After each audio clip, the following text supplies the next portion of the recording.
Hello and welcome back. We are We the Parents. I'm Leslie, and today we have Katie and Author. Hey. Yeah.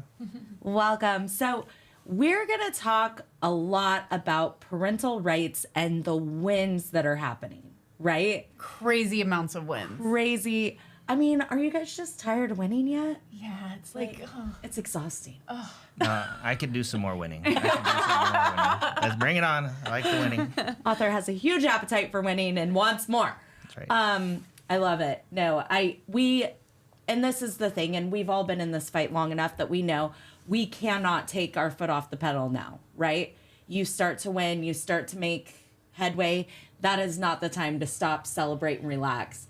You have to keep pushing. I just want to go back in time and just explain to everyone this has been, I have chills, long, arduous fight up till this point. And we have had incremental, tiny little wins along the way.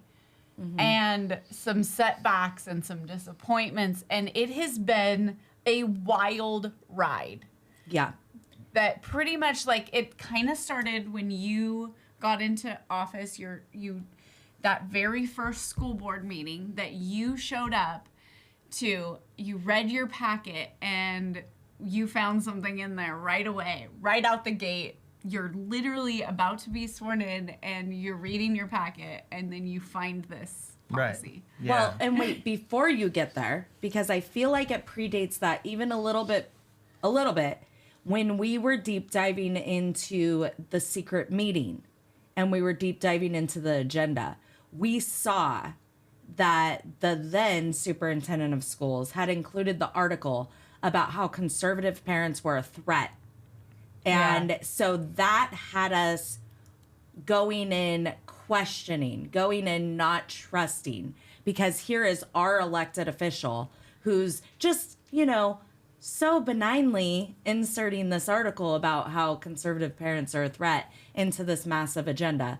So knowing that that kind of was how they frame things, the prep for you going into it and kind of where some of your distrust came from, you really did read all of the information in the packets, and you still really are one of the few that reads the entire packet. And it's blatantly obvious when they're sitting there going, what are we talking about?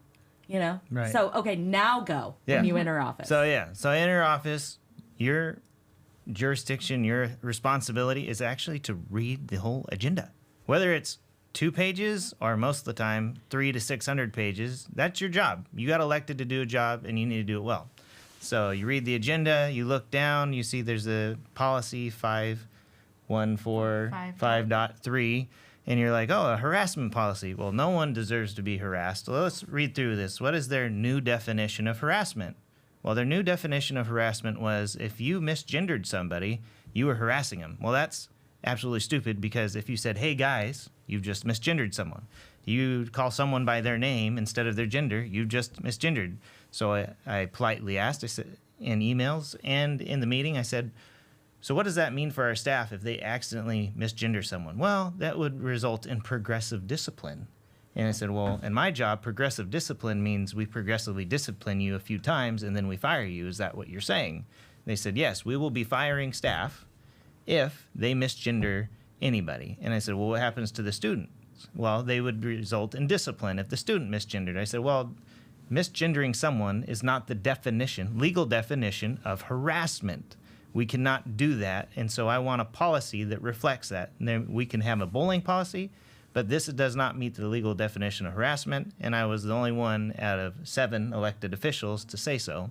There was another elected official that thought a kindergartner should choose their own gender, and that was a retired principal here in Shasta County that was serving on the board at the time. So you guys really need to look at your elected officials and see if they agree with you in the way that you want to raise your children here in Shasta County, because I can tell you there are many out there that don't believe the things that you believe and won't do a good job and don't read the agenda. Now, that was 3.5 years ago. Well, and I would argue that the compelled speech of the staff, which we know, we've seen wins and lawsuits where teachers have gotten huge payouts for compelled speech and losing their jobs over it. But compelled speech of a minor, like when you are forcing children to feed into somebody's delusion, you are circumventing the rights of the parents to raise that child, right? You're circumventing that child's free will to have their own opinion and their own beliefs. My children believe wholeheartedly a boy is a boy, Right, a and- girl is a girl. And if they are compelled to call somebody else something else, Well, then back they're up going to against what they believe. The other section of this policy was that teachers were not to tell parents if a child was identifying as the opposite sex. Like, for example, if they came home, they could be one sex at, and then go to school and then be a gender. So Right. that is basically like, because Arthur didn't explain that part, and then you kind of, so we have 3 aspects. We have chilling the speech of the student, chilling the speech of the teacher, and then we have a full frontal assault on parental rights and notifications in this scenario. Well, and then at the same time as all of this is happening, right? The same time as you're coming into this, you're fighting this.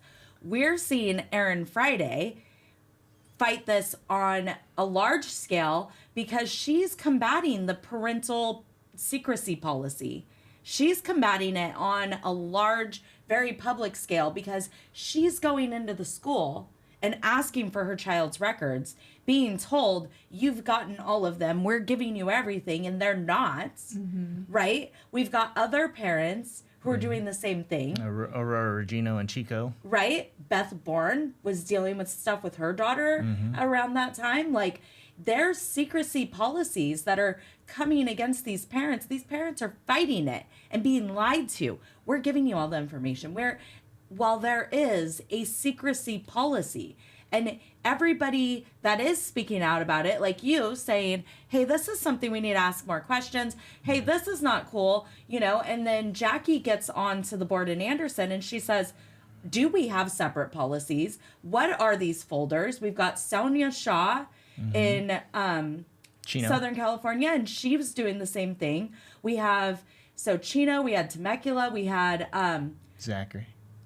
Jonathan Zachary, or Zackerson, and we had the other ladies in Placer looking into it. We had what's her name, Mary Barkey.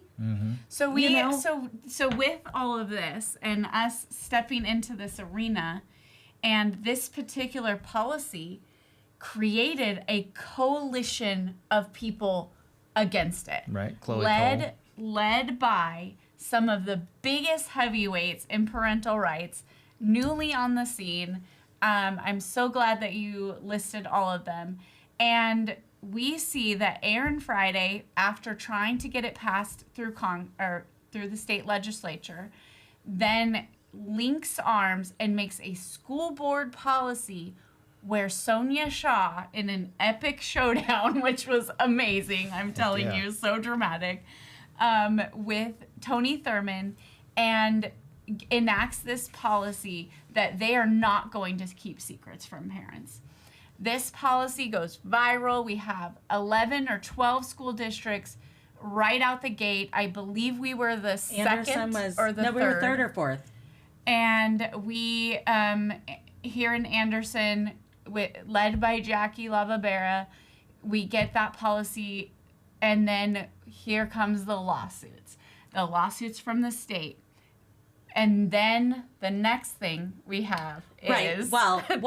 What Shasta County is famous for, we enact policy and the state enacts law, right? So against us. We enact a local policy, our local elected officials, and I mean, I'm saying Shasta County is famous for it because we've had like 6-7 situations where that's happened. By the way, I did not mean to say 6-7. It is banned in my house, so I don't even know when I do it until I see somebody's face after I do it. So we had multiple that we've enacted a policy, and then the legislature's like, nope, we're going to make a law. You can't do that, right? And so all these huge fighters led the charge on this, right? Like, we're a small part of this, so I'm totally not trying to take credit for it. But this starts to happen. We pass these policies, it's gaining traction, it's gaining attention, and the legislature's like, AB 1955, you are not allowed to, give the parents all of the facts, and you are not allowed to, this is what they said, out a student, right? It is an outing policy. And you are outing a student. Well, when a student goes to their entire community and outs themselves, right? You're not the one outing the student to the parents. And kids who have parental involvement over and over and over and over are more successful in life than those who don't. 100%. So keeping secrets from parents is only harming the child. Yeah, 100%. And are there bad cops? Yeah, sometimes. Are there bad teachers? Yeah, sometimes. Are there bad parents? Yeah, sometimes.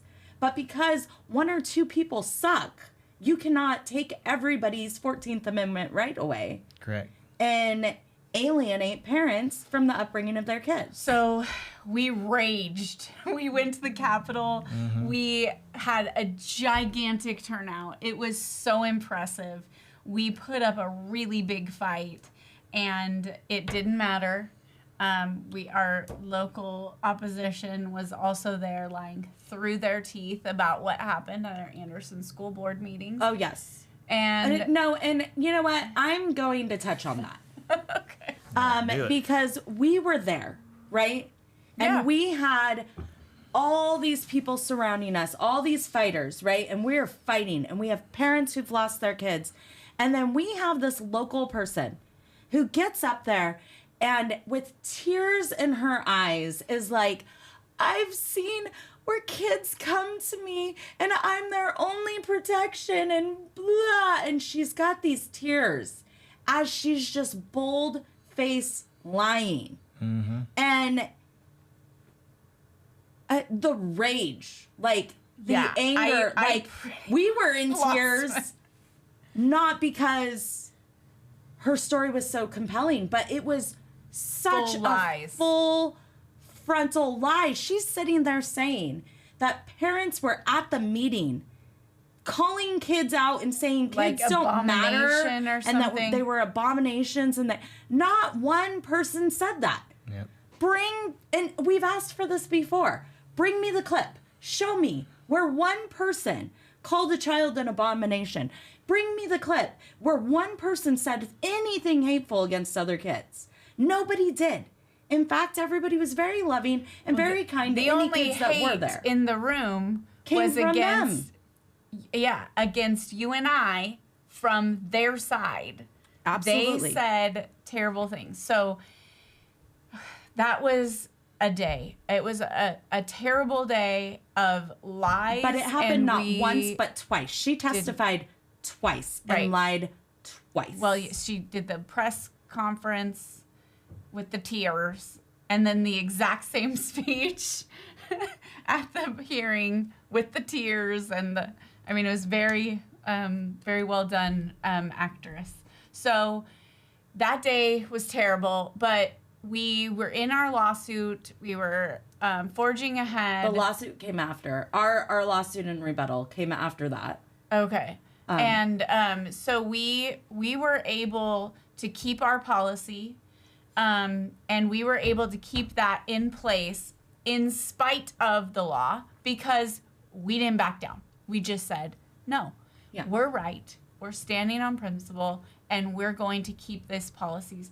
And I believe all 11, all 11 boards kept their policies. Correct, the ones that did have the verbiage in it that was being contested tweaked their policy to not include some small piece of verbiage. Oh, yeah. And so they tweaked it, they adjusted it, repassed the policy. But all of those were in place. And since then, more areas have passed it. And what we were seeing was Huntington Beach led the charge, becoming a parental right to know city. Right? Oh, I love then that. we I wish we could have that here. well, but we did. Because then we see cities and local governments getting involved, right? We had it in Anderson. And so then Darren Hale, who was a board member at Yeah. Anderson, Good paper and guy. part of pushing with Jackie to be involved in that lawsuit against AB 1955, he was one of the deciders on whether or not to be involved in that, because Anderson is a listed party on that. I'm a listed party on that as an individual parent. But he went to the Anderson City Council and got Anderson City to be a parent right to know city. That's amazing. And so we've since brought it to City of Reading. We've since brought it to the Board of Supervisors. We've since brought it to the Board of Education. We've brought that policy along with others that reflect it, along with others that would include AB 727, AB 495, all these other things that, you know, combat parental rights. We've brought policies and we haven't seen them come through, but we have fighters who are standing up. So if you live in the city of Anderson and your kid goes to any city ran body and they say something about, you know, I identify as whatever, that parent and their parental rights to know that are protected. And so Even Anderson before we Police won on our Department, lawsuit. if they arrest your kid and your kid asks, like, can I be booked as Johnny and her name is Janie, they're going to be calling the parents and saying, we have your child, this is what's happening, and by the way, your child is identifying as, right? Right. So they are a parental rights city. They are going to defend it in every avenue that they can. Now, healthcare within the city and all of that has multiple jurisdictions. So where applicable, it will be upheld. Where the jurisdiction is not theirs, that's where we need the county to buy in. That's where we need, if we had Shasta County Public Health buying in, you know, we need to get it in front of Dr. We got to Moo, keep and pushing. We got to this, keep yeah. pushing. Yeah. So this leads us to today. Where we're at today is that we had a historic class action victory that permanently, I'm just going to say that again, permanently blocks gender secrecy policies and restores the parents' right to know. So And that is a federal ruling. Heck yeah. So we have a federal judge in Maribel v. Olson issuing a landmark ruling that struck down California's so-called gender secrecy policies in public schools. I'm assuming that this strikes down the current law that we have as well, which is really interesting because what it does is that it's not a law to make school districts have secrecy policies. It's that schools cannot mandate teachers to tell parents about the gender of the child. So, and we know that teachers do have rights too, although, you know, some people don't want them to. I do. Teachers do have rights as well. So they did that very strategically to try to push their message, but also stay on the side of what they know the court ruling would be. So we're at a point where we can't tell a teacher to, and we can't tell a teacher not to. So that makes sense to me. But we are at a point where when parents like Aaron Friday go in and say, I want all the records on my child, it is illegal for them to block her from that. Yeah, it So should we be. have a law And- called FERPA, and FERPA protects parents' rights to know about the records of your child. And so we're going back to the original meaning of FERPA, and we're to the point where you have that right. School districts can no longer block you from that. They were doing that. So then the other thing, though, is this is a federal judge with a federal ruling. There is already an appeal filed against it. So they are going through an appeals process. So this story's not over. This is why we cannot let off the gas. Story's not over. There's an appeal happening, right? What will happen in that appeal? I think the 14th Amendment is very clear. And so hopefully this federal judge and the federal court continues to uphold this. However, we still have actively our lawsuit in California, which is going through the Ninth Circuit, which includes multiple school districts, multiple parent plaintiffs. And that is basically the same thing. In that Ninth Circuit, we just saw actually uphold the Second Amendment, right? So that's hopeful for us. This federal ruling should help our case. Now, will it be a deciding factor? No, these judges are entitled to their own ruling on it.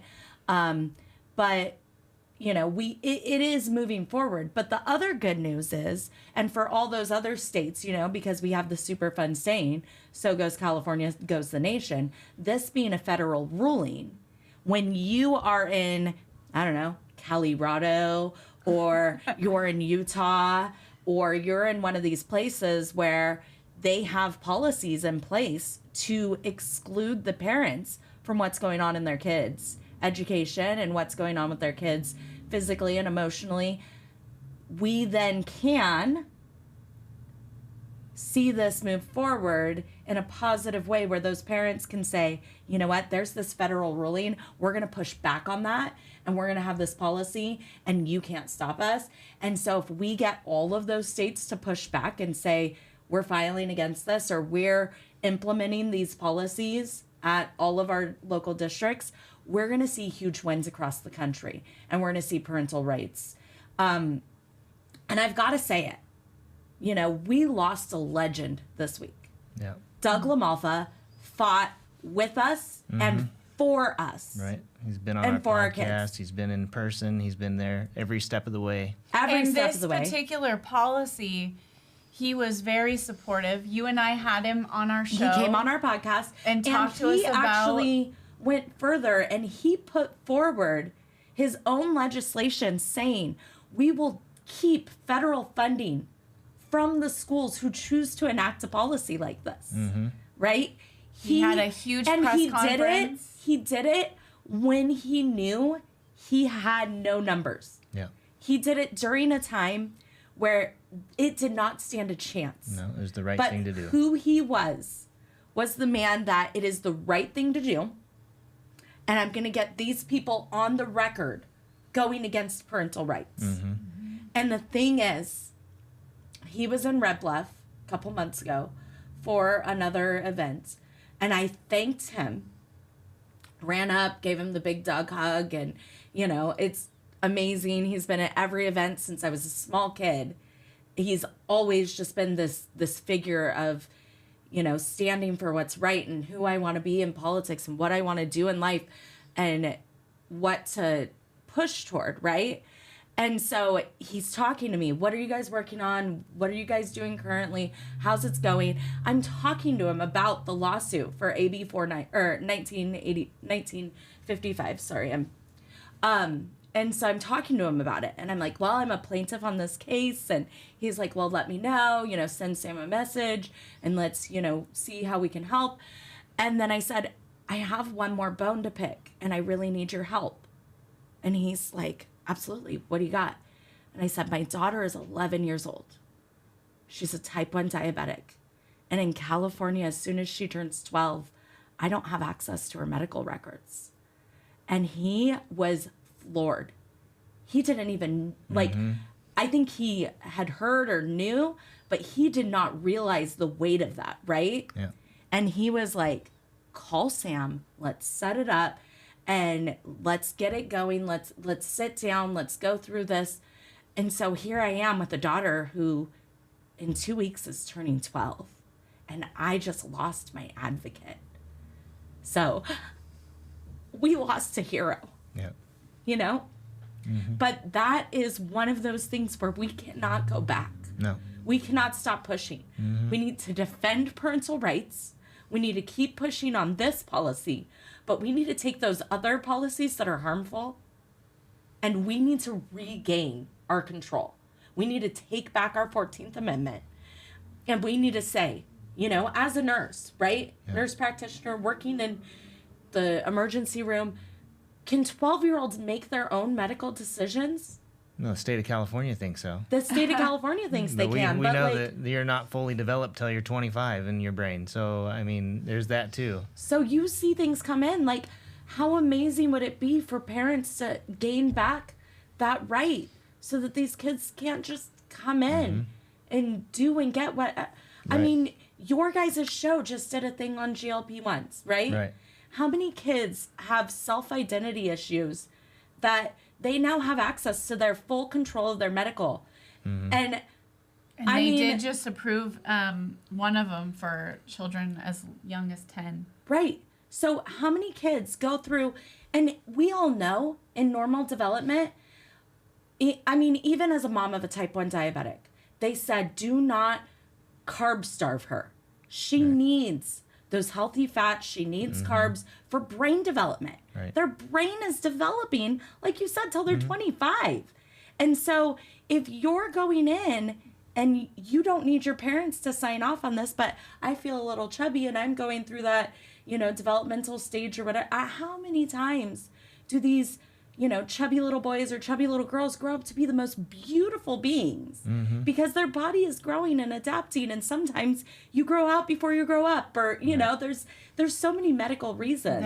I mean, the level of disaster that having a 12-year-old make their medical decisions, we could sit here all day and Oh, yeah. talk about Oh, all And the each system is decisions that they could make. And you don't have a fair situation with a practitioner sitting in front of a 12-year-old child in a white coat being the authority and telling the child to make those decisions. That is a power imbalance that should never ever happen. The only equalizer to that somewhat is the parent who Your can go advocate. in and Yeah. be the advocate and talk to the practitioners and ask the questions because they've been through life. We have to stop this terrible practice, and I'm not surprised that Doug was full on board to hear that story and to, Absolutely, to propel yeah. that. He has always, like you said, been there for us. And I remember he sat with us. I mean, that podcast was so long. Yeah. He went on and on about how much he supported us. He was very angry about the current situation and what it would be like. He commiserated with us being parents in this new age. and talk to us before the podcast and after the podcast. Very and- much. He was so accessible. We went to visit him at the Capitol. Oh yeah, very welcoming. Brought us into his office in Washington D.C. Showed us around the room. We took our picture in front of the State of Jefferson that's hanging proudly in his office. Great guy. Sat with us for more than 15 minutes and just shot the breeze. And we talked about life, and we talked about California, and we talked about what we should do. And he was just a strong person for the Constitution. And it's one of those things, like, you have to remember those heroes. You have to, like, take their legacy and run with it and be the one fighting for the next generation. And that's why with Doug and many other patriots, the Tea Party in the state of Jefferson, New California, all these people have taught us, especially Doug, though, that you have to be the advocate in your own life because the government is not coming to save you. Just because you have a president at the helm doesn't mean he's going to save you in your own local area. And we have a constitution that we the people had made, and we knew that standing on our rights against compelled speech on the First Amendment, against people trying to take away our kids on the 14th Amendment, with the Civil Rights Act that Martin Luther King put forward, that everybody is created equal, just like it says throughout our Constitution, and that parents have the authority to raise our children. Amen. That's where we stood. And we knew that we would win because we're standing on the contract that we, the people, gave our government, and Doug LaMalfa represented that well. Yeah. And he was there for us through the entire process that we went through to fight for these parental rights to get this win that we have today. That just happened in December and is upheld now in January. So, Absolutely. big, huge thanks and shout out to him and his staff and his family. Our heart goes out to them. Very Well, much so. and I think maybe to wrap it up and end with legacy and just how hard he fought, we saw right before the Christmas break, Marjorie Taylor Greene put forward a bill that would protect kids from mutilation, experimental medication.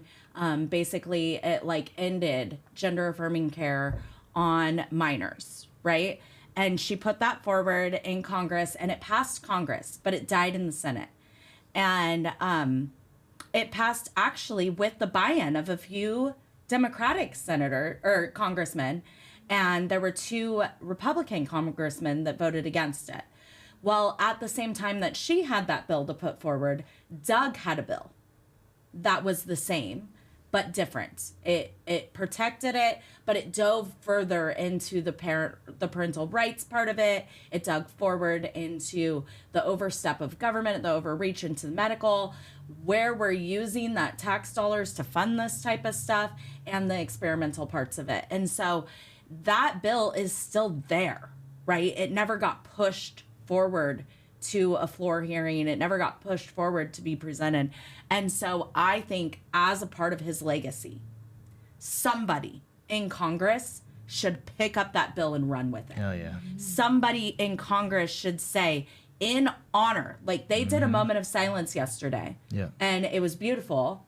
But if you want to honor a legend, take something he was fighting for, pick it up. We know we have the backing of the people that backed Marjorie's bill. Yeah. Pick it up. Maybe on her way out the door, she picks it up, right? Yeah. Maybe she talks to her contacts and says, I'm not going to be there, but maybe one of you can do this. Mine died, but I believe in the heart of this. Yeah. I believe in the core and the fundamentals of this, what this protects. And somebody pick it up and run with it. Leslie, you're giving me so much hope. I mean, we look back 3.5 years of a hard fought battle. We have to keep our foot on the gas, like you said. We may not win this completely. We're all the way at the top of the Ninth Circuit. This is what, Supreme Court next, I think. Right. I don't know how it works, but we really, really are really far down this 3.5 years later. But there's hope for even more, and we can keep chipping away at that mountain and honor Doug's legacy at the same time. Absolutely. 100%. And, you know, the legacies of everybody else, the parents who have fought and lost the battle, fought and lost their lives, fought and lost, I mean, their kids are now adults.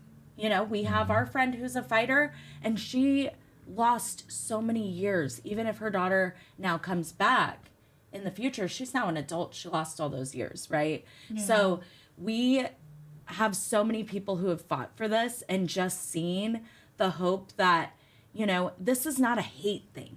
This is not any one of us are anti-LGBTQ, anti-trans, anti-any of it. It is something that we are coming together. We're coming together and linking arms with people like Gays Against Groomers, because it is about keeping children whole, right, and waiting until, if you feel this way and you want to go through as an adult and make these choices, we live in a free country, and not one of us should put our personal opinions on your choices in a free country, right, and say you cannot change your gender. You know, we have a president who said there's 2 genders, but we cannot, as a free country, say you are not allowed. If you want to be lizard right? man, you want to be a leopard lady, right? And it's happening. We do have a lizard man and a leopard lady, right? Like, if you want to do that as an adult, great. We live in a free country. Go do it. But children cannot make those decisions.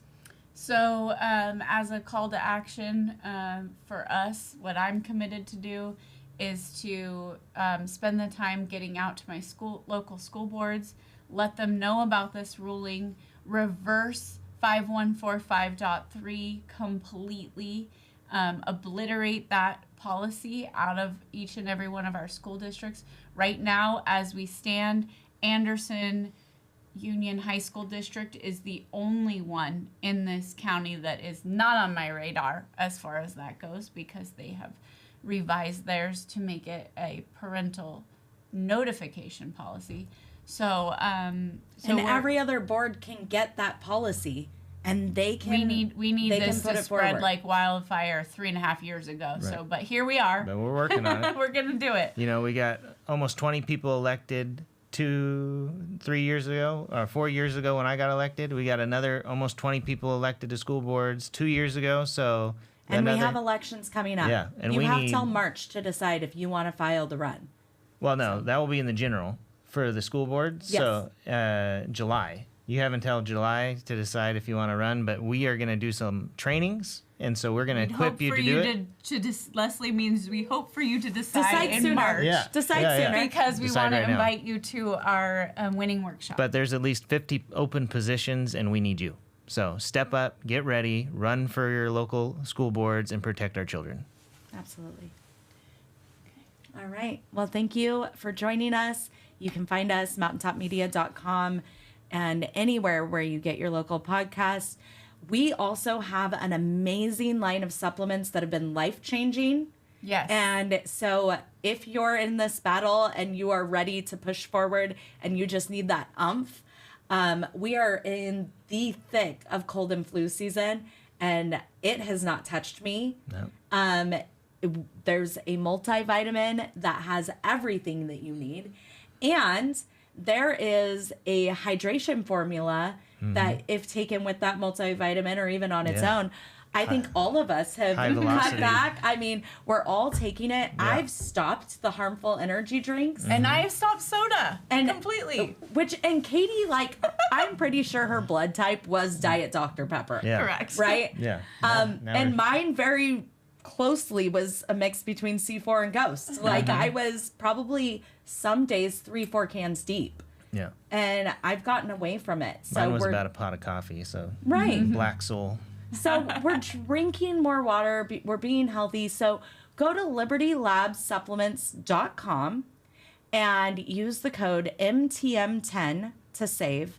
But these supplements are made with the best, most high potency ingredients, and they are just Most game changing. bioavailable as well. So that's the other thing, is why it gives you that boost of energy, and she doesn't need the energy drink anymore, is because her body is actually able to utilize those vitamins and minerals to get those mitochondria up and running and get us Yep.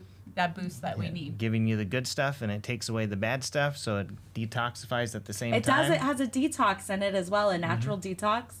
And then, you know, the fourth supplement that we have is it's called Magnum, and it is a magnesium supplement, and it gives you everything that you need to restore your mind and body while you sleep. And it is not a sleep aid where it, you know, puts you into some deep dark coma, because again, we talked about this earlier. I have a type 1 diabetic. I have to be able to wake up at night. Yeah. But since I function on 2 to 4 hours of sleep on a regular basis, I'm going to sleep and I'm sleeping hard and getting full recovery. And then I'm waking up at 4, 5, 6 o'clock in the morning, ready to go, no matter if I had 2-3 hours of sleep. And I'm high functioning throughout the day. So if you need that restoration, this has all the levels of magnesium that your body needs. Yeah, and if It's you- good for health, longevity, and like I said, you know, in our previous podcast, I said, you know, don't chase symptoms and things that are going wrong in your body. Chase your overall health, and it really starts with what you're putting in. And these supplements are primo. They will change your life. They Yeah. have mine. I'm all for it. The high velocity is amazing with hydration and giving energy, and everybody likes to take airborne, and they're running out to get the airborne or the vitamin C or whatever, but there's another one called Calvary, Yeah. like send in the Calvary. You guys, if you are taking airborne or that vitamin C junk, you know, whatever, but take the Calvary, because that stuff, if you're going on a long trip, everybody's sick around you, be proactive with your health and get this this supplement, because it will change your life. When other people are dying and sick around you, you will be the one able to take care of them. That's kind of good, because then you have to clean up the puke, but at least you're not sick. You're not Right. going puking. Right. And I take it before you travel, take it before you go into those situations, give your immune system that extra boost. But it replaces more than 4 over-the-counter medications that have who knows what else added Right. to it. Heavy metals, with just garbage. good for you ingredients. And so it is the equivalent, if not greater, to 4 combined pharmaceutical medicines to prevent and restore your immune system. So at the beginning of getting sick, take more of it and it'll combat and help your immune system fight off whatever's coming on. So it's pretty cool. So again, use code MTM, the number 10, 10, to save at checkout. All right. Go get it.